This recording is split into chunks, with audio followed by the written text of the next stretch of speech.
into sex works, okay? So, of course, when we ask them, my young junior doctors will insist that they don't receive clients.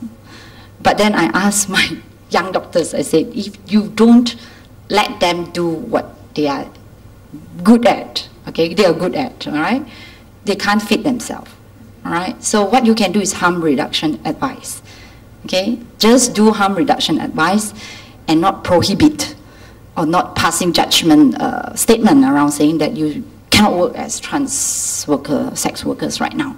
It's not good. So it's, in my clinic, there are, of course, senior consultants and younger specialists in training, and of course, no experience at all medical officers. I cannot bar all these medical officers for not coming into my clinic. But I keep on telling them that, please watch what you are saying, you know. A lot of times, patients come back to me and say that they are offended by some of the statement. So if the patient did come back to me and saying that, oh, those statements hurt them and things like that, then it's, I think I prefer that, you know, patient actually come back and tell me what is going on, and we learn from that. And then, therefore, we can actually improve ourselves, you know, from avoiding passing judgment statements. Sometimes it's not the doctor who likes to pass judgment statement, but unknowingly, okay, that can hurt. Get this sense of wanted by other people so that they can feel themselves wanted and beloved, okay?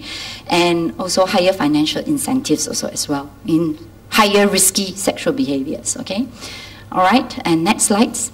This is worrisome, okay? In a study of US, they found out that transgender women living with HIV were less likely to receive highly active antiretroviral therapy than a non-transgender control group, okay? It is significantly low compared to those non-able to drop down. I felt I'm less feminine and things like that, okay? However, in the other end, there are some certain HIV drugs that actually increase the estrogen level. And this actually causes them to have more side effect of estrogen. For example, like deep vein thrombosis, stroke, and also heart attack, and headaches, okay? Estrogen can cause intracranial pressure to go up. That means your pressure in the brain will go up, and then you can have this severe headache. Once I think most likely has been gone through, it all revolves in the stigma, and stigma revolves in rejection, and rejection revolves in shunting, incarceration, and hence the trans people become a minority, being pushed aside. Or some people would have this transphobia. I can actually tell you that there are lots of my male friends cannot stand looking at trans. And I ask, what's wrong with you, you know? Did they do anything to you? They just say they can't stand it. I say, it doesn't, the moment you say that, does it make you more man? You know? So I think some of them just have to get their feeling being challenged by certain party. Needles are very easy to find in pharmacy. But apparently it is happening. And I'm actually very worried because we are targeting drug users by giving out free needles exchange program. But what about these transsexual group people, transgender people? Anybody come and give the needles to those people who are on hormone therapy? I'm not very sure, actually. But in our program, national program, it is not there. A lot of HIV positive trans came to me 3-4 years ago in healthy state, defaulted therapy, and recently came back with very severe illness. Okay, recently, last 2 weeks ago. Came back with unconsciousness and very, very sick. Blood pressure is very low, very toxic. He is down with a lot of infections like TB in the brain and also fungus in the blood, and he required to be intubated. That means machine need to be put on because he can't breathe. And the family members were very worried.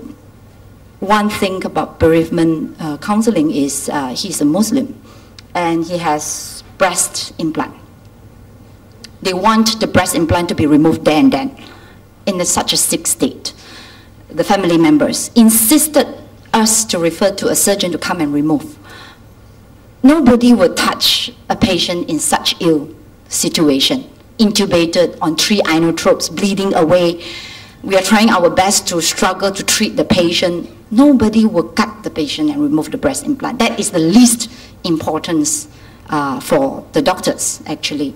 But I can understand the Muslim point of view, because the family is so worried that upon death, you know, what will happen to the body. All right?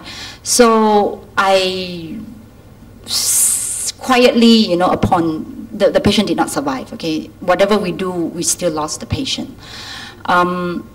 We quietly actually use syringe to suck the silicone pad out, quietly, you know, because we can't. I'm not a surgeon, I'm a physician. I do not know how to cut, all right? If I cut already, I need to stitch up. I do not know where to cut and where to stitch, seriously. So no surgeon is going to cut on a mayat, you know, a corpse. No surgeon is going to waste their time on that. Open our door, okay? We open our door to all groups of people, not only heterosexual transmitted. We open our door to drug users. We open our door to trans people, okay? However, it depends on whether the people want to, or the patient want to come to us or not. There are a few issues here I would like to say that is stigma, being afraid of stigma, because my clinic, even though I name it as Clinic Penyakit Berjangkit or ID Clinic, didn't mention HIV clinic, a lot of people like to ask, you know, when they pass through our nurse counter, apa klinik ni tengok sebenarnya, you know, that kind of words. So my nurses, even my PPK, my attendants actually are trained to say, oh, ini tengok TB punya, oh, ini tengok dengue punya, ini tengok malaria punya. We try not to put that words out. However, of course, we would have photos and our newspaper clips about HIV. Sometimes good articles, we publish it out on the memo. Initially, I think my nurses are very concerned, saying that would let people know that this is a HIV clinic. But I say that this is penyakit berjangkit, you know, it's part of our work, you know. So it is all right for us to put up there. In fact, you go to any other clinic kesihatan, sometimes they will put up HIV poster also as well. You don't have to be an HIV clinic to put up the HIV poster. So don't try to limit yourself. If you are afraid, or you know, afraid of this, you're sinning, okay? And then fear of imprisonment, that is quite true. Okay, we treat health come first, law come later, okay? All right, next. And then transgender therapy and HIV is two big bomb together in one, all right? Because there are lots of interaction. And adherence and compliance is one major issue, okay? In drug users, another issues, okay? If the trans is on hormones, is on drugs, then there are 3 issues here, okay, to address this adherence and compliance. And we try to select those drugs that do not cause disfigurement. As you know, that certain drug in HIV treatment will cause disfigurement, like stavudine. We'll try to avoid in all this trans group of people, or even in MSM.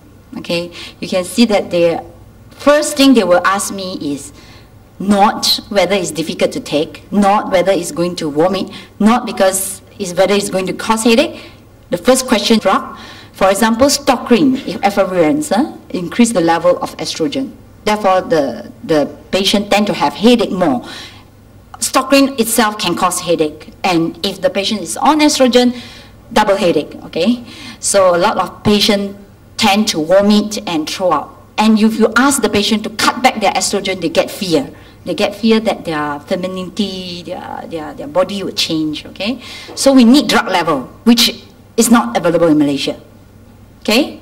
So in overseas, actually they do drug level. They do drug level for estrogen. So they will titrate the estrogen for the patient, okay? And fluconazole for oral thrush will increase the level of estrogen also as well, okay? And then, of course, Calitra, or protease inhibitor group, Calitra, Crixivan, will reduce the level of estrogen, and therefore, a lot of my patients on Calitra actually stop Calitra, not asking, not requesting it. They stop themselves, okay?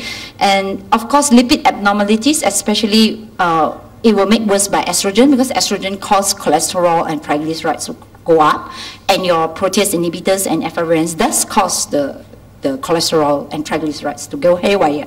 So there are whole lots of issues here, okay?